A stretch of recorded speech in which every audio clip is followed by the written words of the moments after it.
رسوله الكريم أما بعد أعوذ بالله من الشيطان الرجيم بسم الله الرحمن الرحيم قال الله سبحانه وتعالى إن الدين عند الله الإسلام صدق الله العظيم. درود شریف پڑھیے. اللهم صل علی محمد.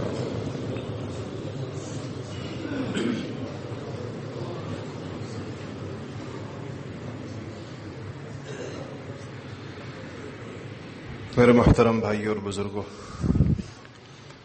بیان تو ہو گیا، حضرت نے فرما دی باتیں.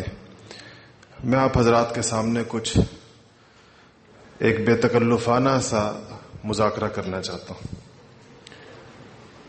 الحمدللہ یہاں ہمارا آنا جانا ہوتا رہا،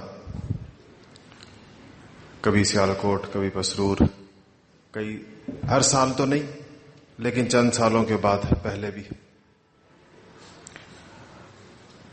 تو جو بنیادی بات تھی وہ تو چونکہ آپ نے سن لی ہے، اس لیے اب دوسرے بیان کی بجائے میں آپ کو کچھ باتیں عرض کرتا ہوں. یہاں یہ جو حضرت کا قافلہ آیا ہے، آپ کی خدمت میں حاضر ہوا اتنی دور سے، اس کی آمد کا مقصد کیا ہے اور آپ لوگوں سے ہمارا مطالبہ کیا ہے، آپ سے چاہتے کیا چیز ہے؟ دیکھیں، آپ نے سن لیا بیان میں کہ تین چیزیں ہماری بنیادی ضرورت ہیں. ہمیں سب سے پہلے یہ سوچنا چاہیے، یہ غور و فکر اس وقت یہیں بیٹھے بیٹھے کرنی چاہیے کہ ان تین چیزوں کے میں ہم کہاں پر کھڑے ہیں، اور اگر یہ ہماری زندگی میں نہیں ہے اور ہمیں ذاتی طور پر، انفرادی طور پر بھی اس کی ضرورت ہے اور ہمارے پورے معاشرے اور تمام افراد کو بھی اس بات کی ضرورت ہے، تو اس کے اوپر آنے کی صورت کیا ہوگی؟ جس میں سے پہلی چیز یہ کہ کیا ہمارا اللہ جل شانہ کے ساتھ تعلق اس طرح کا ہے جس طرح ہونا چاہیے؟ کیا کلمہ پڑھنے کے بعد جو ذمہ داریاں ہمارے اوپر عائد ہوتی تھیں بحیثیت مسلمان، وہ ہم سے پوری ہو سکیں، یا ہم ایک رسمی دین کے اوپر چل رہے ہیں؟ موروثی عقائد ہیں، اللہ نے بڑا فضل کیا ہے، بڑا احسان فرمایا کہ مسلمانوں کے گھر میں پیدا کیا اور ایک اسلامی نام ہمارا رکھا گیا ہے. اس کے بعد ہم میں سے ہر شخص، مجھ سمیت، دیکھیں ہم جب بات کرتے ہیں تو اللہ تعالیٰ کا شکر ہے، اس خیال سے نہیں کرتے کہ صرف آپ کو اس بات کی ضرورت ہے. میں خود کہنے والا سب سے زیادہ محتاج ہوتا ہے اس بات کا کہ ہم سب اس بات کے اوپر غور کریں کہ اس رسمی اسلام یا اس موروثی اسلام کے بعد جو ہمیں ماں باپ کی گود کے اندر مل گیا، آج ہمارے اپنے دین کے ساتھ تعلق کی نوعیت کیا ہے؟ کیا ہمارا یہ دین جو اس وقت ہمارے پاس ہے، جو ہم نے اپنے دل میں جو جذبات رکھتے ہیں یا جتنی ہم تربیت رکھتے ہیں،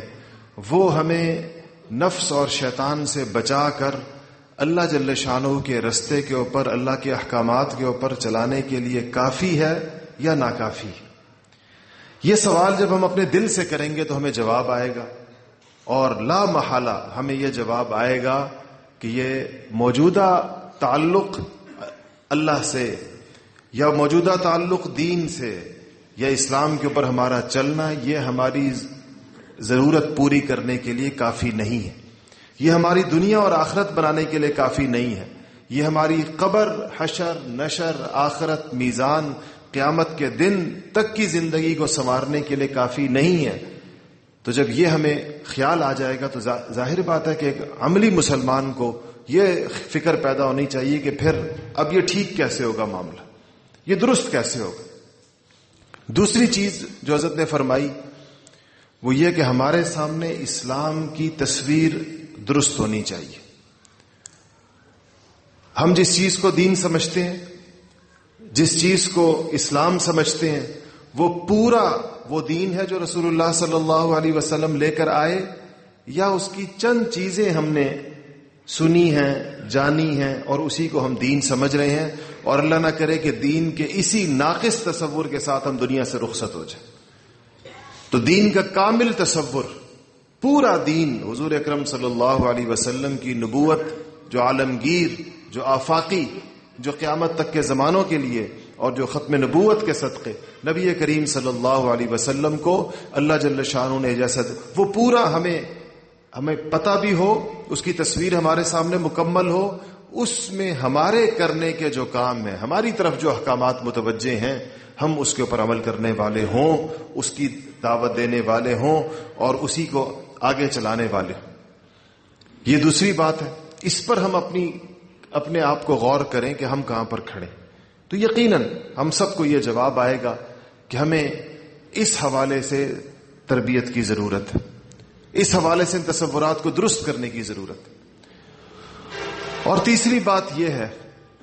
جو آپ کے سامنے فرمائی گئی، حضرت نے فرمائی، وہ یہ کہ نبی کریم صلی اللہ علیہ وسلم جس طرح دین دے کر گئے تھے، اسی طرح آپ ایک امت بنا کر گئے تھے. جو لوگ اس دین میں داخل ہو جاتے تھے ان کے درمیان محبت و مودت کے لازوال رشتے قائم ہو جاتے تھے، اور اس محبت کی تاثیر یہ ہے کہ ایک جنتی معاشرہ وجود میں آتا ہے. جنت کے بارے میں آیا کہ وہاں پر کسی کے دل میں کسی کے لیے رنجش نہیں ہوگی، کسی کے دل میں کسی کے لیے خفگی نہیں ہوگی. آج ہم اپنے دلوں کا جائزہ لیں. اللہ تعالیٰ معاف کرے جو لوگ دیندار سمجھے جاتے ہیں، یہ موبائل نیچے کر لیں، موبائل نیچے رکھیں. جو لوگ دیندار سمجھے جاتے ہیں، وہ ہم جیسے لوگ جن کو لوگ دیندار سمجھتے ہیں، اللہ پاک حقیقی معنوں میں بھی کرتے، وہ اپنے دلوں کا جائزہ لیں. اور ہم اگر دیکھیں تو ہم نے اپنے دلوں میں کتنی خفگیاں، کتنی ناراضگیاں، کتنی نفرتیں، کتنی عداوتیں، کتنا توڑ، کتنا لوگوں کے بارے میں منفی جذبات، کتنی بدگمانیاں، کتنی بدزنیاں، کیا کیا کچھ اپنے دلوں کے اندر پالا ہوا ہوتا ہے. رشتہ داروں کے حوالے سے، اپنے معاصر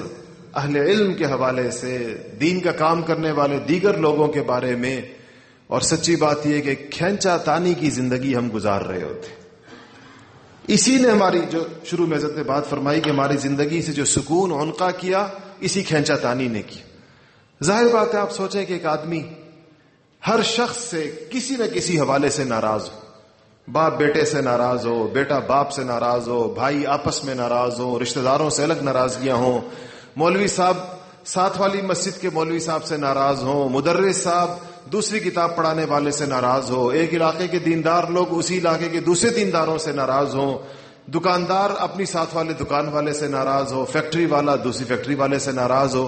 تو یہ معاشرہ یا یہ جہنم ہے. ہم نے تو خود اپنے ہاتھوں سے، اپنے رویوں سے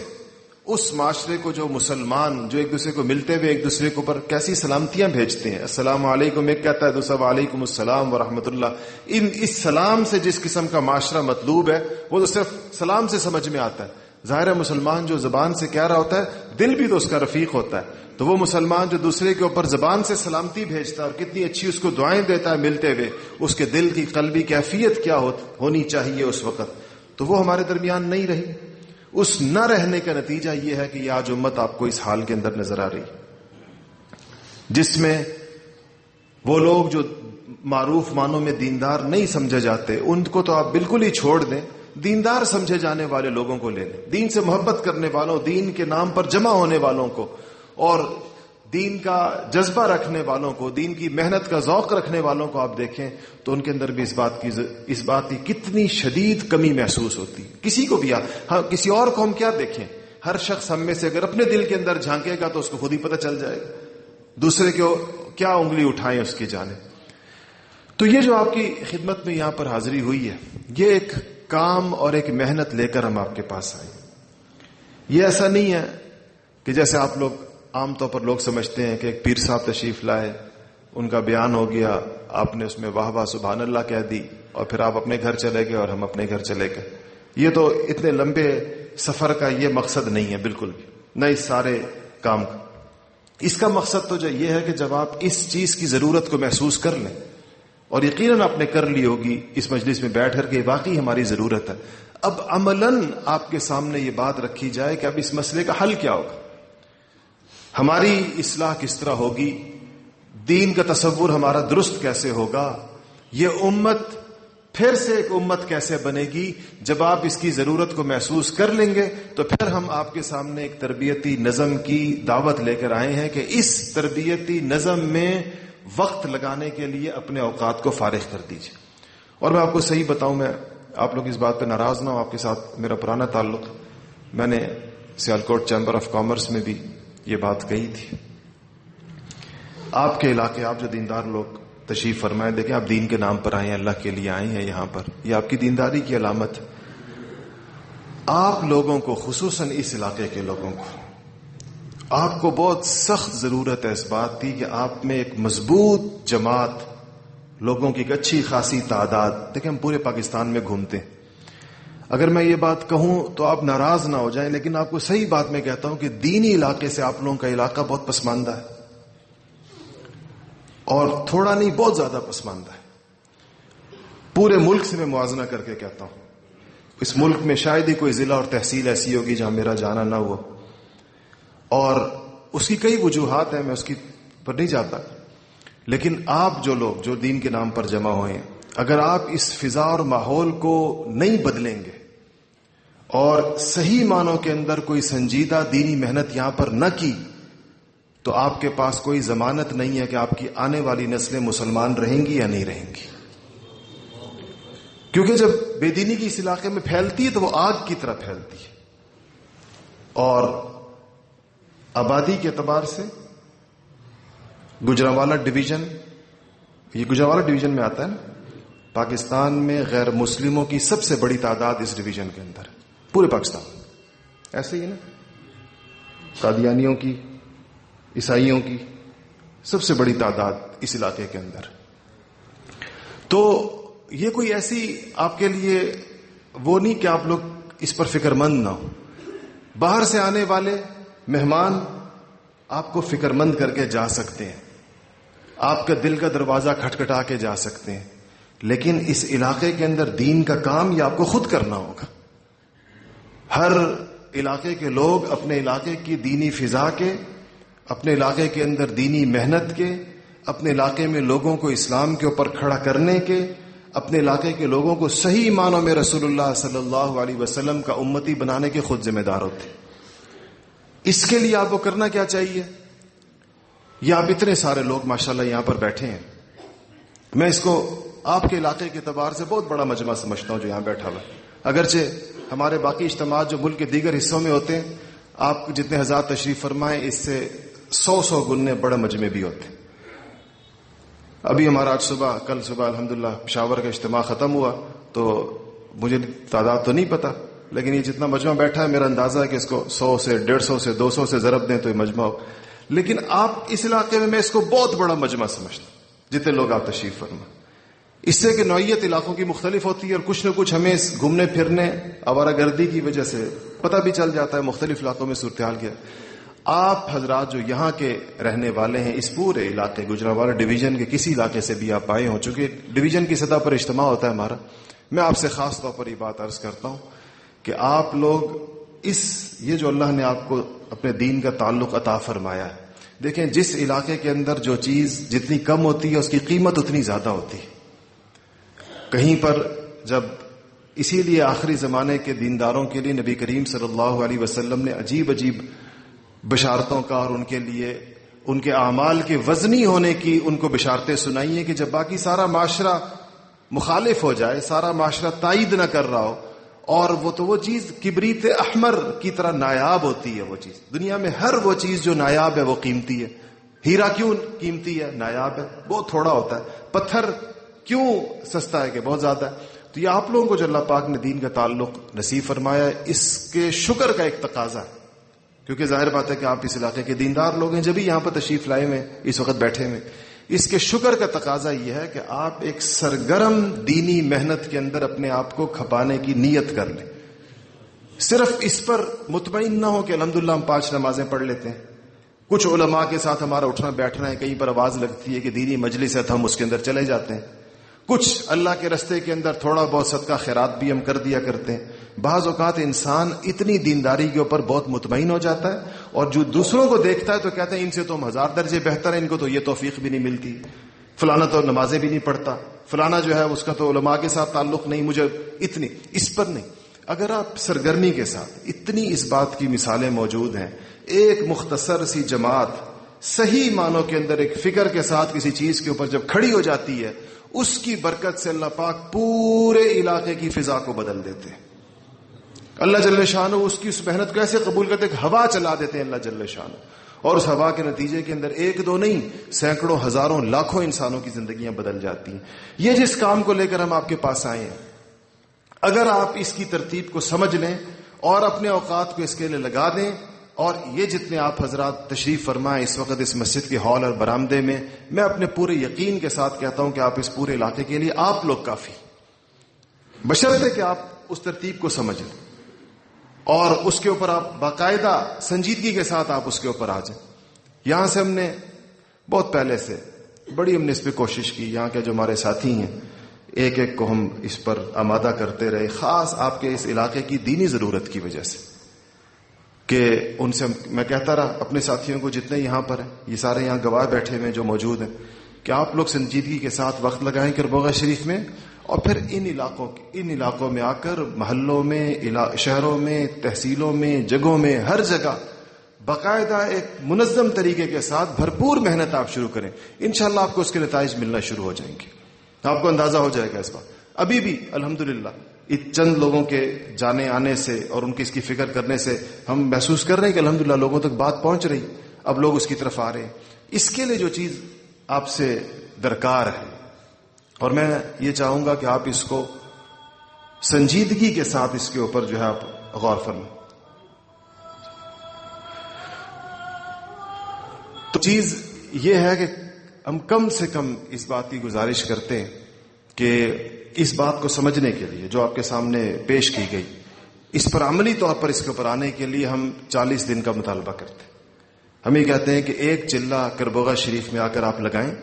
اس ایک چلے میں آپ کو انشاءاللہ یہ جو 3 باتیں آپ کے سامنے رکھی گئی ہیں، اس کی ایک عملی صورت، آپ کی عملی تربیت کہ جس کے ذریعے سے آپ سیکھیں اس بات کو، اس کا ایک ماحول ہے، اس کی ایک فضا ہے. وہ آپ وقت لگا کر جب انشاءاللہ واپس اپنے اس علاقے میں آئیں گے تو آپ کو اس کے ساتھ ایک کام کرنے کا سلیقہ بھی آ جائے گا، کام کرنے کا طریقہ بھی آ جائے گا. خود اپنے اندر بھی اللہ پاک اتنی استعداد اور صلاحیت ضرور پیدا کر دیتے ہیں کہ ایک آدمی، بعض اوقات انسان کام کرنا چاہتا ہے اس کو طریقہ نہیں آتا، تو صرف حسن نیت تو کافی نہیں ہوتی نا. ومن اراد الآخرۃ وسعى لها سعيها، اللہ پاک نے شرط کیا لگائی کہ صرف آخرت کا ارادہ کافی ہوتا، تو اللہ پاک کہتے ہیں ومن اراد الآخرہ، بس اب یہ صاحب کامیاب. یہ نہیں کہا کہ ومن اراد الآخرۃ وسعى لها سعيها وهو مؤمن فاولئک کان سعیهم مشکورا. سعی مشکور، جس محنت کی اللہ پاک قدر فرمائیں گے، جس کی قدردانی کریں گے، وہ یہ کہ جب مومن آخرت کے ارادے کے ساتھ ایک بھرپور قسم کی محنت کے اندر مصروف ہوگا، ایک بھرپور قسم کی محنت میں اپنے آپ کو تھکائے گا، اپنا مجاہدہ کرے گا، اس کے اوپر وہ تکلیفیں اٹھائے گا، اس کے اوپر وہ قربانیاں دے گا. یہ سعی لہا سعیہ ہے، اس کی اس محنت اور قربانی کو اللہ پاک رائیگاں نہیں جانے دیں گے. وہ سعی مشکور ہوگی، وہ سعی وہ ہوگی جس کی اللہ قدردانی فرمائیں گے. آپ سوچیں جس سعی کی اللہ قدردانی فرمائیں، اللہ کی ذات جیسی قدردان ذات اگر کسی سعی کے بارے میں کہے کہ میں اس کی قدر کروں گا، تو آپ سوچیں اس کا کیا عوض اور کیا بدلہ ہوگا جو اللہ پاک دنیا اور آخرت میں اس کو عطا فرمائیں گے. تو اس کے لیے ہم آپ سے 40 دن کا مطالبہ رکھتے ہیں کہ آپ 40 دن کے لیے آئیں، اور آپ مختلف علاقوں کے ہوں گے، مختلف محلوں کے ہوں گے، مختلف مسجدوں کے ہوں گے اور مختلف جگہوں کے ہوں گے. تو آپ جب یہ چیز آ کر سیکھ کر واپس آ کر اپنے محلے میں، جو علماء کرام تشریف فرمائے نظر آ رہے ہیں مجھے، یہ علماء واپس آ کر اپنی مسجدوں میں، اور یہ دیندار مسلمان واپس آ کر اپنے محلوں میں، اپنے بازاروں میں، اپنی بیٹھکوں میں، اپنی مسجدوں میں یہ ذکر کی محنت کو اور اصلاحی مجالس کے سلسلے کو جب شروع کریں گے، اس سے آپ دیکھیں گے کہ ایک کر کے آپ کے پاس ایسے سارے قیمتی لوگوں کا ایک مجمع لگ جائے گا. جس کے دل میں خیر کی شمع ہوگی، وہ انسان کھنچتا ہوا اللہ تعالیٰ آپ کی طرف اس کو لے آئیں گے، اس کو اللہ پاک آپ کے ساتھ جوڑ دیں گے، اور یہ اجر اور یہ ثواب لوگوں کو پورے دین کے اوپر لانے کا یہ اللہ تعالیٰ آپ کے مقدر کے اندر لکھ دیں گے. تو اس کے لیے آپ لوگ تیار ہیں انشاءاللہ؟ سب کے سب لوگ تیار ہیں اس کے لیے؟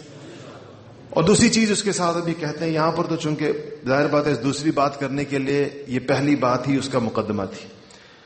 کیونکہ اگر آپ وہاں سے وقت لگا کر آئیں گے تو آپ سیکھیں گے، تو آپ کو یہ پتہ چلے گا کہ اصلاحی مجالس ذکر کیسے قائم کی جاتی، اس میں کیا ہوتا ہے، ذکر کیسے کرایا جاتا ہے، تعلیم کیسے ہوتی ہے، بیان کیا ہوتا ہے، پھر اس کو جوڑا کیسے جاتا ہے، اس سارے علاقے کی محنت کو منظم کیسے کیا جاتا ہے، پھر ادھر ایک اچھا مرکز کیسے بنتا ہے. یہ ساری چیزیں اس بات کے ساتھ جڑی ہوئی ہیں کہ پہلے آپ وہاں پر آ کر کچھ وقت لگا کر اس کو سیکھیں. جب واپس آ کر انشاءاللہ یہاں پر آپ یہ مجالس کا ایک جال بچھا دیں اس پورے علاقے کے اندر، آپ ایک سال واپس آ کر ایک جماعت لے جائیں بڑی، جتنا آپ لوگ جس طرح بیٹھے ہوئے ہیں، اور پھر واپس آ کر آپ بھرپور طریقے کے ساتھ ایک سال کام کریں، آپ کو نتائج خود بتائیں گے. آپ کو خود پتا چلے گا کہ اس کی برکت سے اللہ پاک نے کیا کیا تبدیلیاں علاقے کے اندر رونما ہو، کیسے لوگ دین کے ساتھ جڑے، کیسے لوگوں کے دل کی دنیا بدلی، کیسے لوگوں کے جذبات بنے، کیسے اللہ پاک نے ایک طاعت کا ماحول بنایا، اور اللہ جل شانہ کی نافرمانی کی فضا میں کتنی کمی آئی. انسان کو خود نتائج پھر اس کے بعد حوصلہ دیتے ہیں. تو اس کی بھی انشاءاللہ نیت ہے آپ ساروں کی. اللہ تعالی عمل کی توفیق نصیب فرمائے. وآخر دعوانا الحمدللہ رب العالمین.